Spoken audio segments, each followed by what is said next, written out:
Amis Verseau, bonjour, je suis absolument ravie de vous retrouver pour votre guidance du mois de février. Alors n'oubliez pas évidemment qu'il s'agit d'une guidance générale, prenez uniquement ce qui résonne pour vous et surtout n'hésitez pas à aller regarder votre signe lunaire et votre ascendant pour avoir une parfaite complémentarité de votre éclairage 2024, mois de février, je le répète. Alors, bien entendu, si vous avez des questions spécifiques et vous souhaitez comprendre de façon tout à fait personnalisée ce qui vient à vous, vous pouvez me consulter par téléphone. Vous avez toutes les coordonnées sous cette vidéo. Et puis, n'hésitez pas à vous abonner à cette chaîne. Vous le savez bien, plus on rit, plus on est nombreux, plus on est là à partager ces belles énergies et plus on avance ensemble avec une belle énergie, une belle harmonie. Donc c'est important, je le rappelle, de donner de la visibilité à cette chaîne, à ce compte, partager et commenter et liker évidemment. Alors les amis, on regarde tout de suite et voilà ça arrive, on regarde tout de suite le message de vos guides et on nous parle de force. Levez-vous pour ce à quoi vous croyez. Alors amis Verseau, regardez. Ça, c'est très important. Avancez avec conviction. Quoi que vous entrepreniez, quoi que vous fassiez, quels que soient les obstacles qui sont devant vous, qui pourraient être devant vous, quels que soient les projets que vous avez à faire valoir ou vos qualités personnelles ou les décisions que vous prenez, faites-le avec force et conviction, persévérance, ne lâchez rien. Il va falloir peut-être faire preuve de patience, mais en tout cas, les choses vont arriver si vous vous accrochez, si vous ne lâchez absolument rien. Alors, on regarde à présent pour ce mois de février sur chaque semaine. Alors, la première semaine, nous avons évidemment un grand changement. Donc, il pourrait y avoir des nouvelles qui perturbent un petit peu votre équilibre au quotidien, les décisions que vous avez prises, qui contrarient vos plans. Pour certains, peut-être que justement, il y a une séparation, il y a un divorce, il peut y avoir une rupture de contrat professionnel, un changement de domicile, quelque chose qui matériellement, émotionnellement, vient un peu perturber ou contrarier ou même que ce soit quelque chose de très salvateur aussi. Parfois, les épreuves nous libèrent de certaines choses, mais on sent qu'il y a du mouvement, que quelque chose va véritablement changer votre quotidien. Ça peut être également les enfants ou un enfant qui décide de prendre sa vie en main, de déménager et vous vous retrouvez un petit peu seul à la maison ou avec une situation de manque ou au contraire, enfin, Tanguy est sorti du nid. Bon, alors on a ce changement qui s'opère, très bonne chose d'une certaine manière. On va voir comment c'est vécu psychologiquement. C'est peut-être pour ça qu'on vous invite à ne rien lâcher, à faire preuve de force et de conviction. Il peut y avoir des décisions qui vont être les vôtres et qui vont changer véritablement votre quotidien. Ce sera fait avec mûre réflexion, donc prenez le temps avant de faire ces choix irréversibles, un petit peu de bien réfléchir, de poser le pour et le contre, de vous aligner, j'allais dire proprement, mais droit dans vos bottes pour ces décisions qui s'imposent. Bon, ça, c'est la première semaine. Une fois que ce sera fait, vous allez voir que les choses vont avancer très vite. Le 8 de bâton, c'est que tout se met en place d'un coup d'un seul. C'est pour ça qu'il faut être prêt. Il faut être prêt à prendre cette décision, avoir préparé les choses bien en amont pour ne pas se laisser surprendre par des décisions annexes. Il peut y avoir aussi quelqu'un qui va vous aider ou quelqu'un qui justement va vous apporter cette nouvelle, bonne ou mauvaise, mais véritablement, on a compris qu'il y a un changement. Donc, c'est peut-être vous, le messager, qui allez aussi dire ce qu'il en est, ce que vous ne voulez plus, ce qui n'est plus acceptable, ce qui n'est plus recevable, ce qui ne vous convient plus, dans l'idée de ce changement, de cette évolution et de repartir peut-être de zéro pour certains d'entre vous. Donc, soit c'est quelqu'un de l'extérieur qui vient vous l'annoncer, soit c'est vous qui allez être cet ange de véritable changement. Attention, comme Saint-Michel qui arrive là et qui vous dit quand, quoi, comment et avec qui. Deuxième semaine, alors n'oubliez pas hein, que évidemment les énergies sont un peu fluctuantes, hein, c'est pas précisément du lundi au dimanche. Alors, mais en gros, deuxième semaine, et bien là on part pour une nouvelle aventure, évidemment puisque on a coupé court, hein, vraiment, vraiment, on a largué les amarres, on a coupé court.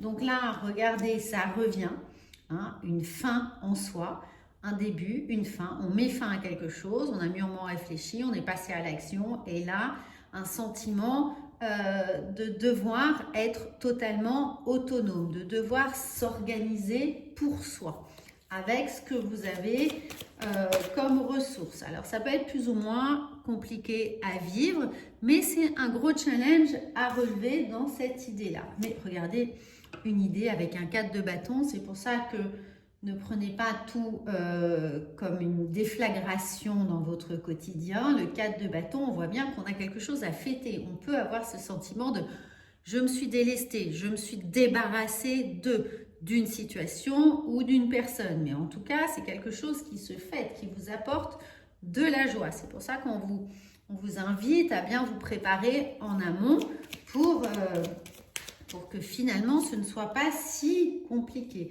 Alors, pour certains, oui, hein, il y a un véritable changement. Alors, attention, ça peut être aussi la fin du célibat. Là, on quitte, on a beaucoup espéré rencontrer la personne ou emménager avec la personne. Et là, enfin, c'est l'aventure. C'est l'aventure parce qu'on part, on emménage avec une nouvelle personne. Ou alors, on a déménagé. Ou alors, quelque chose qui... Il y a un peu de doute hein, et d'appréhension dans tous les changements, de toute façon, dans toutes les évolutions. Mais il y a un sentiment ici d'apaisement, de sérénité. Il y a une signature, donc si c'est dans le cas d'un divorce, enfin, hein, enfin débarrassé, libre comme l'air, c'est acté, très bien, je peux enfin vivre pour moi. Ça peut être évidemment le cas d'un mariage et c'est une aventure, mais c'est acté. Pour certains d'entre vous, il y aura certainement des signatures qui vont matérialiser ce grand avant-après, hein, cette renaissance presque, puisqu'on a quand même un sentiment de joie et d'apaisement. Alors, regardez, là, quand je vous parlais des enfants, il peut y avoir, évidemment, on peut avoir l'idée de fonder une famille, de tomber enceinte, de recréer un foyer, d'avoir évidemment également un regroupement familial, une famille recomposée, hein, parce que là on peut nous parler d'enfants, on peut aussi nous parler de retrouver son libre arbitre, retrouver la part de soi que l'on avait plus ou moins perdue, sacrifiée au nom du couple ou au nom d'une situation professionnelle. On a peut-être tout donné pour une entreprise et on se rend compte que ça n'a pas été payant, donc on est à bout, on quitte l'entreprise, où il y a un burn-out, où il y a quelque chose qui fait que trop c'est trop, la coupe est pleine.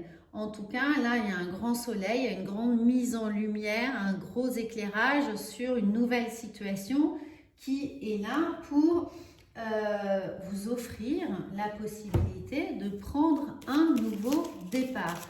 Donc très bien, donc ça peut concerner vos enfants, ça peut concerner aussi l'idée de s'engager avec quelqu'un qui enfin correspond à vos attentes, ou trouver les bons partenaires professionnels, la bonne équipe, les bons collaborateurs avec lesquels travailler. N'oubliez pas que ici, il peut, hein, encore une fois, finir les sacrifices, ou alors vous arrêtez de vous sacrifier justement pour quelqu'un, donc c'est ça, ou on peut avoir des décisions qui seront un petit peu plus compliquées à prendre, mais on sent que c'est pour le projet, hein, c'est pour le grand projet. Alors évidemment, si on emménage avec quelqu'un qu'on aime, hein, quelqu'un de nouveau, bon, il y a aussi une petite phase d'adaptation, on peut faire des compromis, c'est pas forcément les sacrifices, c'est les compromis, c'est les choses qui nous déstabilisent un peu parce qu'on sort de sa propre routine et on peut avoir des peurs, on peut se faire des idées, on peut se dire « Ah, mais il va pas aimer telle chose chez moi » ou « Comment va-t-il prendre telle habitude » ou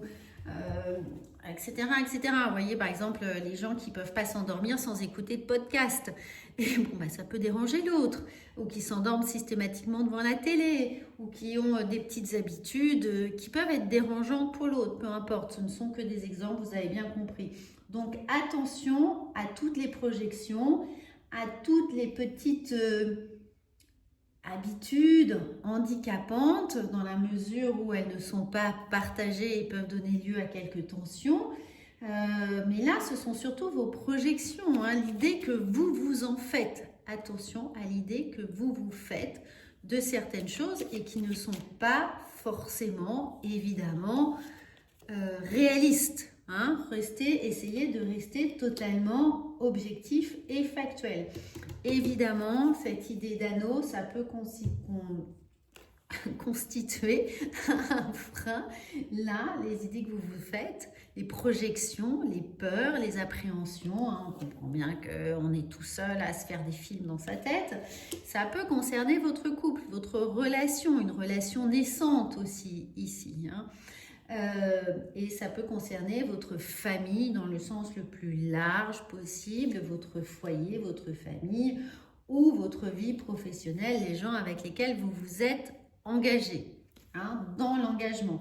Si c'est un nouveau job, vous intégrez peut-être une société, une petite société ou une société familiale ou une petite structure et vous avez peur de ne pas être à la hauteur, de ne pas correspondre aux attentes, de manquer évidemment de compétences. Hein. Là, c'est les films que vous vous faites, n'oubliez pas.